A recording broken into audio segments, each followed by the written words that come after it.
to facilitate many more live streams. So for different reasons on each of our ends. So I have Susan Ibitz here. She's the human behavior hacker. She is the one person that I know that understands human psychology. As a matter of fact, before this call, we were talking about a scenario that I wanted to get her feedback on. And she always has that interesting, nuanced opinion that I can't seem to get from any other source. So, Susan, how are you? Well, if at this point I don't have that, I need to quit and I'm useless, and any other thing. If I'm going to McDonald's, I'm going to get fired in 5 minutes. So I better be good in what I know. Yeah. So today we'd like to provide a little bit of structure, which I know for those of you who may know me, you're going, wait, Jay and structure? It's my Are you fault. feeling okay? This is Susan's idea, but I think it's important to provide a little bit of scaffolding and framework for what the conversation is going to entail. So today we're going to be talking about the act of preparing for success, right? And ultimately the challenges that you may face as an attorney or as a legal practitioner in understanding the dynamics of your firm, the various systems and mechanisms, and ensuring that you have them set up so that you can handle increased caseload volume or more throughput on intake, whatever that might be. So we're going to sort of deconstruct this from the technology side and also from the human psychology side of the house. So Susan put together a sort of framework for us because she, I need guardrails. She needs to keep me in check here. And I appreciate that, The Susan. So problem that why we don't are you really good friends. Besides being professional related, we are really good friends. So, and I know it's scary the head of you, but I can be your mother. So I feel certain entitlement to tell you. Yeah, we are very good, so good friends, as a matter of fact, that, like I mentioned before this conversation, she was able to say, Jay, I do not agree with your strategy. And I told her, Susan, I do not agree with yours. That's how great of friends we are. That's a cornerstone of a great friendship. You have to be able to discuss openly. So I think that'll make for an interesting conversation today. And if you are just tuning in, make sure if there are any topics that you would like covered specifically relating to legal technology, whether it be AI, whether it be case management, or from the psychology component of the psychology side of the house, whether it be your client psychology, working with them, your prospects, your judges. That's all Susan. So I'd like you to actually list those if you have a particular topic, list it in the comments, and we'll make sure to incorporate that in future episodes. So, all right, this is we've even got a name, Problem Solved Law Lab. See, you like that? I'm fancy. I got Ooh, we've got some graphics. So ooh. Susan, give us a lay of the land. What are we going to discuss today, and then kick us off in the conversation. Well, I wake up 5 o'clock in the morning like an old person, and I read from 5:30 to 7:30. And one of the first studies that I saw today is how the trend for advertisement for professional has changed, and it's specific for lawyers. And we talked last week about video and be exposed, and people need to trust you. They need to know you. You need to be 11 hours in 7 different channels in front of people to know you. And the trend is when people look, in this case, for a lawyer in Google, when the lawyers show in advertisement, they don't go to them. They go to the first person they naturally show in the search. Let's go again. I put injury lawyer, and maybe the first 5 or 7 is going to be advertisement with sponsor. The people is going to jump those and going to go to the first one that are not advertised. Then they're going to Google the name, and they're going to go to see them in Facebook and YouTube and LinkedIn. Those are the three. If your audience is over 35, those are the channels you need to be. So they need to know you. They need to understand how it's going to be working with you. Your language, it needs to be clear. Remember that we talked last week. We have speaking to our peers and we are speaking to our clients. It's a different language. When you talk between peers, you says board dear, you use all those fancy words. When you talk to a client, you need to says jury selection. It's different. So when they see you, and another trend is that we want to talk, if you want to make any questions, is first of all, you need to have organic content. You need to be organic, be able to be fun for who is going to be your client. They need to know you. So the day they go and meet with you in person, they shake your hand and they feel they already have a relationship with you. Make sense, R- Jay? I imagine it Right. happened the same with you. Yeah, absolutely. As a matter of fact, there's one other element that I would add to that list of how clients are ultimately finding practitioners, which is, as you could probably all imagine, has an AI spin here, ChatGPT and other large language models. Clients are now increasingly turning to those models. They're asking for information relating to, for example, to use your personal injury example. I have these injuries. Who is the best personal injury attorney for this particular type of case? And they're relying on these AI models to scour the content that's out there on the internet and to ultimately deliver that information to the client. So it's even more important than ever. I'll share. I should have brought this. I didn't know we were going to go this direction, but I think it's cool. There's a study that I just read in which they found that firms are able to sort of hack the large language models to display their firm, and the gist of this idea is by creating organic content, in most cases founder-led content. So if you're the managing partner of your law firm, making sure that you appear in video and text and all of these different sources, blogs, and you just put out content relating to the things that you have subject matter expertise in. Yeah, and you need to put in the Q&A on the bottom of your website, answer all the questions your client can have. Because if nobody else look for lawyer. No, it says, I need a lawyer who is specialized in blah, blah, blah. You need to get that information in your website and embed it in your articles. So we generate content all the time. I don't like writing, but I do my own writing. I don't like ghost writing because I have a specific way to express myself. So I write articles and I embed on the articles what is the top trend or way people ask questions, and I embed the answers directly in each paragraph of the questions. The same I do with the videos. That is the reason if you have a videographer or you have somebody who can do it, do the transcription of your videos as a text. Actually, you can repurpose. You can do 2 hours of video a month, repurpose that as a content, as a text, as a podcast with audio, as a podcast with video, short videos, and post it everywhere. Again, all the genius in marketing and strategy, and we need to understand I'm not a marketing person, I'm not an advertisement person, I'm a strategy. I know neuroscience, neuromarketing, I'm a behavioral neuroscience. So I base everything in science and understanding how humans, we are irrational. My specialty is irrational humans and how we make decisions. So it says, well, if you have all this advertisement, you must be good. I have all these billboards on the street. Nope. People don't trust because money can buy billboards doesn't mean that I want to work with you.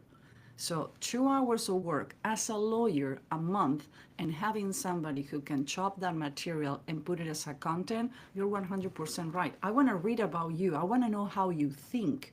Because if you're my lawyer, I'm going to spend a lot of time with you. And by the way, I need to trust that you're going to have my interest and testimonials. We Correct. talk all the time. Jay, testimonials are so important. Testimonials saying how easy was to work for you. Not always things happen the way the client expected. But if you make the trip easy, if you make the journey easy, the destination is way more easy too. Agreed. And to add to that, one of the most effective strategies that I've seen for testimonials is to lean into the fact that, as you mentioned, things don't always go according to plan. But if your testimonial includes some component of, hey, we ran into this snag, but look how this professional was able to deal with that situation and take a crisis and turn it into a success, right? I think it was, what was it? I want to say it was Winston Churchill who said, never waste a good crisis, right? And it's like Oh, that element. Because ultimately, what is a testimony? Was that Churchill? I don't remember with Churchill, but I work as a political influence consultant for 18 years. So you give me a crisis, I make a party. I need a I see. crisis. I should have known. I saw your face light up, so I thought, of course, for me, selfishly, I was looking for the validation on who who spoke that quote. But I mean, seriously, that's I think one of the most important things you can do, because if you can identify and show those aspects to your clients, that's ultimately what any good testimonials aim is to do. It is to dispel any hesitations that a potential client has and push them in the right direction that you are the professional that they should hire. So, And oh, go only ahead. for your audience, we did an extra work. We need to thank the team. We divide the 50, 20, 20, 10. What kind of content and what proportion you need to put it. So when you want to bring it up, Jay, we can go one on one and you tell me if you agree, disagree, because both are doing. I start next Monday a challenge every day, 12:15 on LinkedIn, Facebook, and YouTube. That is my audience, over 35. In your case, you're doing the same. I doing from the raw neuroscience thing. You doing to invite lawyers to have a better open conversation and things that are concerned about them.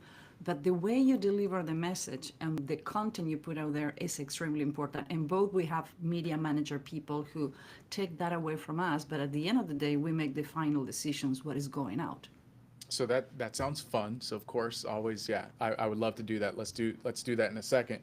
One element that I want to add to this, as we're sort of halfway through our scheduled conversation today, is from the perspective of specifically in the legal context. One of the things that Susan has been alluding to is the fact that your content ultimately gives your prospective clients the ability to understand how you operate before they even interact with you, right? So these things can operate as a perpetual resource, ultimately becoming your salesperson. I know I said the word sales, and attorneys tend to have a negative connotation when it comes to sales, but if you think about it, if you believe that you have the solution to your client's problem and that you are the best professional to solve that, then it is a moral obligation that you should uphold to make sure that that client moves forward with your firm. Right? And if you don't feel that you're the best that you're the best solution for that client, then I would absolutely imagine you should tell them that you're not a good fit, right? So assuming that you are the good fit, you want to make sure you have content that explains exactly how you operate. What does it feel like interacting with your firm? What's the client experience like? And one of And the what ways about that if you're a client, you're not the perfect fit for the lawyer? We need to understand that in order to success, and we talk a lot about this, Jay, we need to learn to fire clients and understand where the client is going to be too complicated to work, and it's better not to bring it. So when you put content out there, I'm different. You have your personality. I'm going to talk about myself. I'm all over the place. I'm weird. I'm intense. So if you cannot deal with this persona, you're not going to come to me. That is 50% of the business. The other 50% is decide if I want to work with you. So imagine, so doing video and putting content cut 40% your cost and recruiting people and getting leads because you did a lot of filter of phone calls, screening. 40% of your budget now can be invest in growing when the right client come to you instead to screening the wrong clients coming. Yeah, I mean, so I'm going to reference the Clio Legal Trends report for 2024, and they found, and I haven't finished reading the 2025 report, but I'd imagine they do an annual update of these stats. I'd imagine the stat is similar as it's been for the last 4 or 5 years that I've been tracking it. But attorneys on average, and this is across practice areas and jurisdictions, they're on average spending 30% of their time working on client-facing or billable tasks. So Yeah. guess what? All of that other back-end stuff. This is things like talking to prospective clients who may not necessarily be a good fit, but you didn't have a good screening process to filter them out early on in the engagement, right? You want to create a sort of a natural filter where you can turn away clients that aren't a good fit without you having to actually sit on a 1 hour or a 30-minute consultation. So one of the other things that you can do that I found pretty effective for the firms that implement this strategy is that you can have content actually not only operate on the front end exclusively of your law firm's operations, but you can also have content that operates throughout your engagement once the client retains you. So for example, let's say you send out an engagement letter. The client fills out that engagement letter, they sign, they agree to retain the firm, it's electronically signed, comes back to your firm, you file it. Well, you can have a series of triggers set up that automatically then provide the next piece of content to them, which could potentially be, okay, here's the rules of engagement. Here's the best phone number. Here's your primary contact. Here's our hours of operation. Here's the expectations that we expect of you as a client. And here's what you should expect as us as your attorney and the supporting individuals who ultimately are going to be handling your matter. So you can infuse this into your client experience so that every step of the way you are reinforcing your value to the client. And ultimately, at the end of the day, what that does is it shows the client, it validates their decision to hire you as an attorney and as a firm to handle their matter. Because at the end of the day, and I know, Susan, you agree with this, the client is not retaining you for your legal services. They are retaining you to achieve an outcome that they're looking to have become a reality. So if you can make that switch in your mind, knowing that the client's objectives are just simply to achieve that outcome, now you're doing that. The vehicle in which you achieve that is your legal services. But it's that small mindset shift that has you operate in a way that is much more conducive to creating that let's call it a choreographed client experience. And I need to say that I need to put my foot in my mouth because you need to have system and protocols. And I remember it was, I think, 2 or 3 years ago, I came to you and says, Jay, I have a problem with calendars. I don't understand the calendars. We have 3 different systems. Everybody have their own system. They don't coordinate. I'm losing clients. I'm missing with the different time zones. I work a lot with Dubai and Europe. So it's a mess. I need you to fix this. I don't trust anybody else to get in my computer and my system and my calendar and see who I'm meeting. You send me one of your genius, not for Apple, your own genius. In an hour, I send an gift card for coffee. I want to kiss him. When I met him in person, says, I love you. My life is so simple. I give you 1 hour of my life. And I resistant to technology. So I miss my BlackBerry. I think I use this still control remote and I don't put things in my phone because I like to touch the bottom. So that's how difficult it was for him.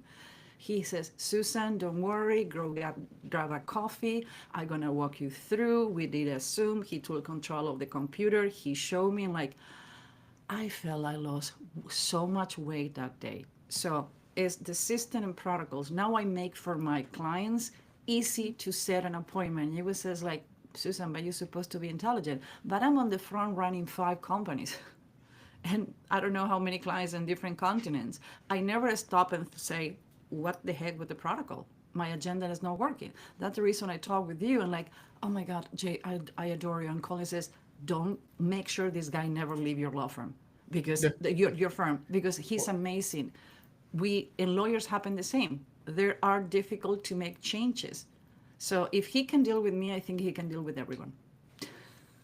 I think the what you everyone is thinking about the fact that you have clients in Dubai and they're wondering how they can also do that. So that's the part you got me at, especially if there's any mandatory travel that's required there to service those clients. So It's not fun, believe me. I never know in what time zone I'm living. I have all the time zone of my clients, Zagreb, Croatia, Dubai. Like, no, it's not fun. It sounds fancy when you're 20, when you're almost 54, like you don't want to travel anymore. Thank God to internet. I'll And you make that trade. implementing this I'll make that and trade. Yeah. and implementing me the system. Thank you, Jay, because you helped me with that a lot too. Of course, my friend. All right, let's go through the list. And we've got now, let's see, 3 minutes. So let's take the most Already let's 18 take the minutes? Wow. 3 minutes, yeah. So we're gonna have to make this, we're gonna have to answer in sound bites. And let's take the top, let's take the top items on the list and go through and we'll play a little game of agree or disagree. And with a Okay. soundbite explanation behind it. You shoot it. You're the boss. Oh, You're in you want me control. to do it? Oh, I get. Okay. If we have 3 minutes, I would say we can shoot the other things in another one if you invite me, and we can go for the type of content, I and you think we tell should. me if you agree. So, we have 50, 20, 10, 10. 50, 20, 20, 10. 50% educational material, 20% personal, so they know you. You don't need to put the face of your kids, but about your personal life, the things that you like, hobbies. Because sometimes, oh, you like play golf? Me too. Sometimes it's the me too. 20 inspirational and 10 selling. I know lawyers don't like the word selling, but guess what? You stop being a person and you start being a person that is a product. And when you fall in love with the idea that you're the product that people want to buy, you're not so rejecting to selling your service as telling how you work. So And selling, let's add this qualifier here. Selling doesn't necessarily mean direct solicitation. It could also mean potentially highlighting a client testimonial that's on your Google or your Avo page. Whatever it might be, selling is not necessarily just limited to a hard sale, right? And I think that's something that helps a lot of lawyers to make it a little bit more palatable. do you believe the 50-20-20 educational, personal, inspirational, and sales? You like the division of sequence, or you would change it for lawyers? No, well, it's interesting. I mean, so for myself, I have a very similar makeup where I have 40%, which is educational or informative, and educational, informative, or entertaining. I have one bucket for that. I have another bucket for company core values, company values. So I guess kind of like your inspirational, right? This so anything that has a relation to my core values are drive. So I think it's both physical and literal. So being a driven individual, but also as you could see behind me, there are various cars and motorsport related activities there. So it's sort of a double. What do you call it? A metaphor. As a metaphor. Double dipping. Sure, we'll go with it, right? I'm not the linguistics guy, so don't hold me to it. And the next is empathy, right? So being empathetic. So any content that we can create to display that or showcase that. And then my last content bucket is, so I think that was 20%, and then I have 20% for promotional. So it's a very similar breakup. Yeah, so I think I was going through the numbers this morning and says, I think that is the perfect equation for lawyers. And you need to look again in the two ends. It's perfect. You do, and by the way, the way you need to do it is video, audio, and text. Like you says, helping ChatGPT and all the AIs out there to find you. But when you're gonna implement so much work to exposing yourself and get out of your comfort zone and showing how amazing you are and the work you can do, you need to have on the other end a way to take care of the people who's going to cross the door, because putting all that effort and bringing people and you don't have the system and the protocols implemented, you're going to have a bunch of people that is going to be angry with you, that instead to talk how great it is to work with you, even to say no, the transition need to be simple. For me to says, well, thank you very much, but I don't think that we are a match. Actually, I'm gonna send you with another lawyer or another colleague, then I think is gonna be better for you.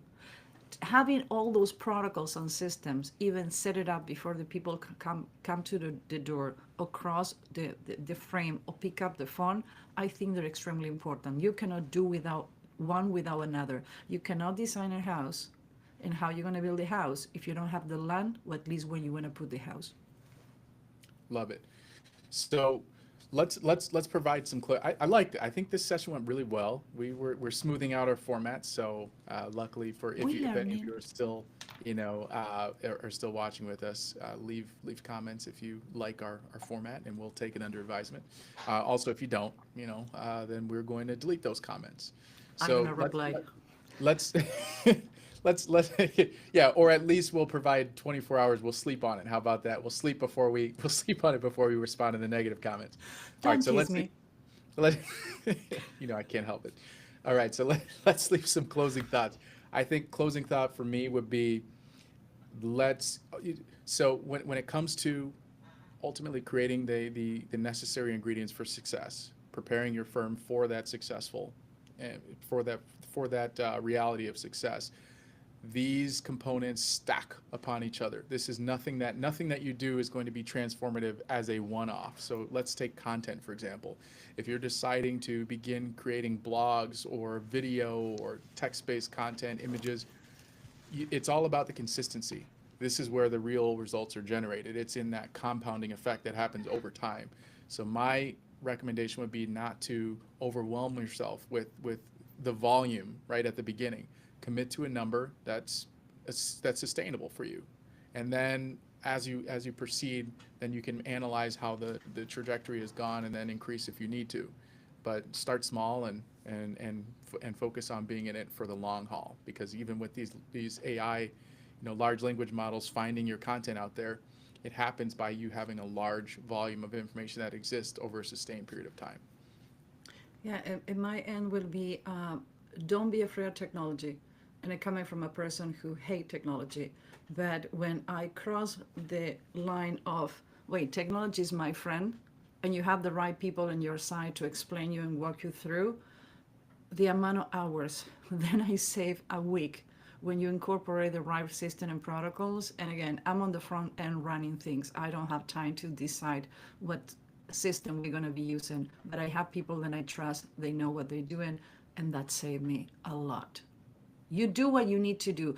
Do what you're good doing. Don't try to do something you're not. I'm not going to be doing surgery. I understand about medicine, but I'm not going to do it. I need to have a surgery on my knee. I'm not going to do it. I'm gonna pick the right doctor to do it for me, and I'm going to talk about the progress, the prognosis, how it's going to be the recovery.